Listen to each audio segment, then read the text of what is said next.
A question for all you natives out there.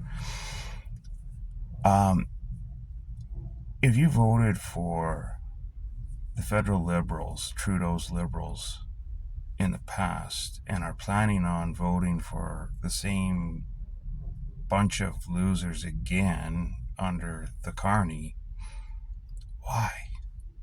Why? Under Trudeau, they've done nothing. Yeah, they've shoveled out a bunch of money, but there's still no movement on a lot of reserves across Canada as far as clean drinking water, infrastructure improvements, health care, access to health care, access to education.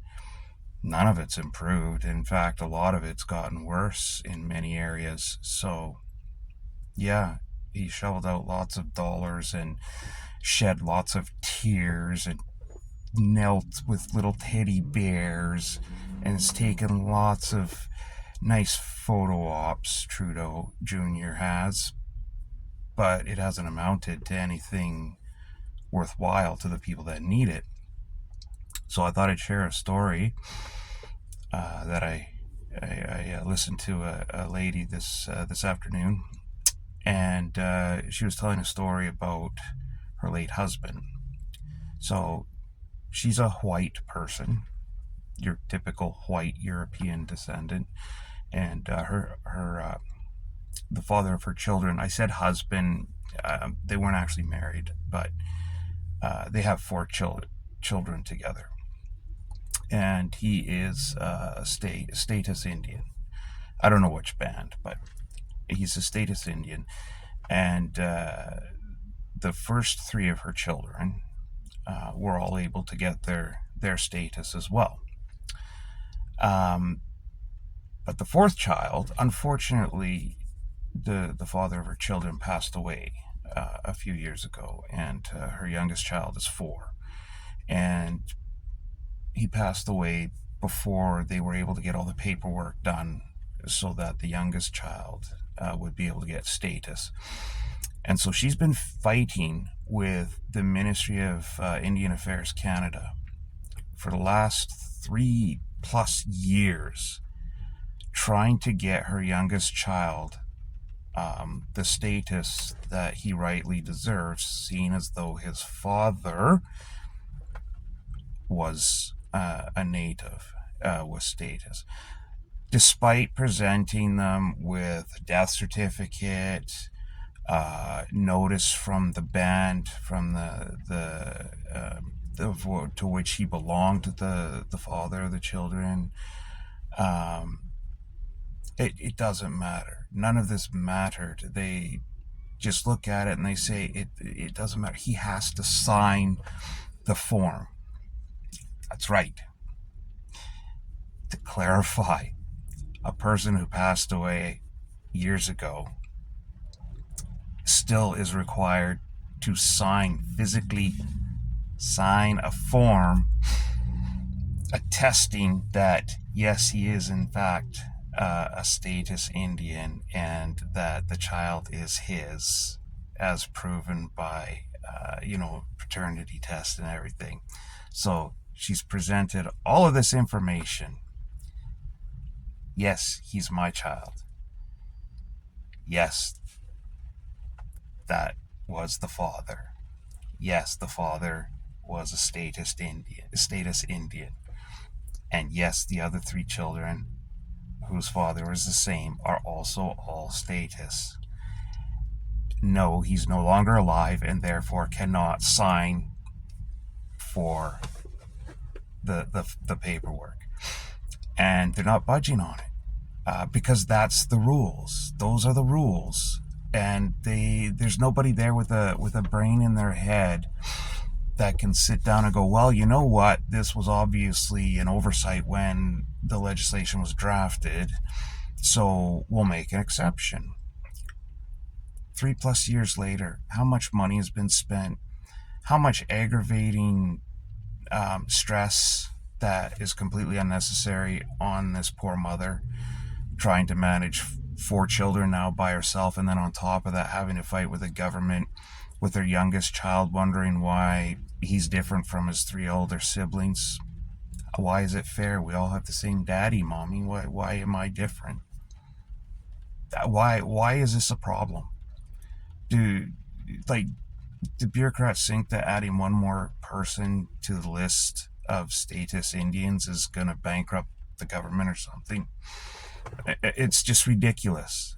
I just don't understand it. You have all the evidence. I mean, short of digging the poor guy up and reanimating him somehow, how are you going to get a signature out of him? It's just, it's these stupid things that cause a loss of confidence in not just the government itself, but the bureaucrats behind it that operate it day to day. They're so incompetent.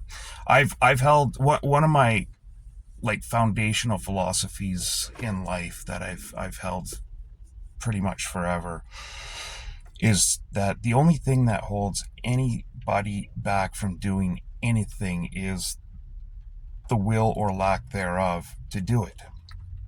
And this is a perfect case in point. There's a simple solution here.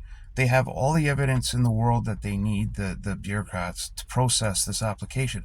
But nobody has the will or the ambition to do it. No one wants to take initiative and do the extra work, maybe fill out an extra form.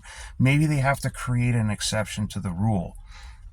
Go to their manager. Maybe their manager has to go a step up. Maybe they have to go all the way to the minister of the portfolio themselves and say, look, we need your signature to make a one-time exception in this case while the government works on modifying or adjusting the legislation. Nobody wants to do that because it's extra work. It would take too long. It's too much. It's too hard. There's research involved that's outside my scope of work. It's ridiculous. There's a problem here. There's an easy solution, but nobody has the ambition or the passion or the empathy to do anything about it. So in the meantime, a whole family is subjected to unnecessary and, more importantly, undeserved stress and anxiety, and that's not right. And so, like I say, this is just one of a plethora of examples of piss poor management under the Liberal government of Canada, led by Junior Trudeau and backed up by the Carney. But let's be honest. At least since 2019, some say since 2016, the Liberal Party's basically been led by the Carney anyway, whispering in Junior Trudeau's little ear. So, I mean, you vote for Carney, you're getting the same MPs. Everything's the same. Nothing's changing. This isn't a breath of fresh air. This isn't refreshing change. This isn't moving the party further to the center. No, it's going to move it further to the left because the puppet master is out of the shadows now, so he doesn't have to hide. He's just going to do exactly what he wants to do. So why would you vote for this idiot?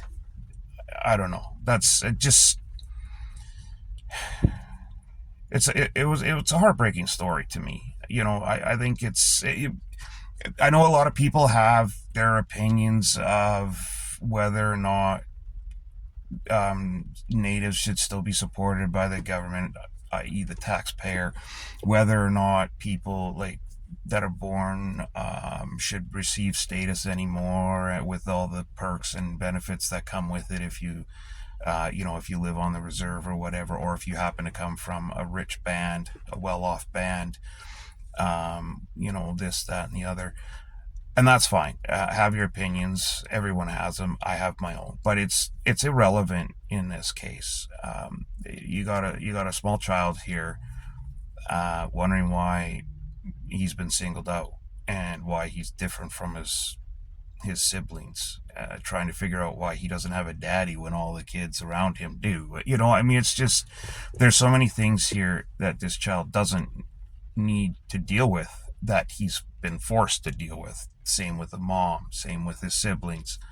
None of them have to deal with this garbage, but because of lazy bureaucrats, because of piss poor management at the executive level, like right up to the minister itself, here you are. So, just another reason to never vote for any of these idiots again. I'm not saying never vote Liberal Party again. I'm just saying as long as there are any remnants of the Trudeau Liberals left, any MPs, anybody behind the scenes, special advisors like the Butts or Katie Telford, any of that crap exists, the bobblehead, the 10 pounds of sausage meat stuffed into a 5-pound red dress casing, any of that stuff still exists, don't vote for them. Don't. They're just going to ruin this country.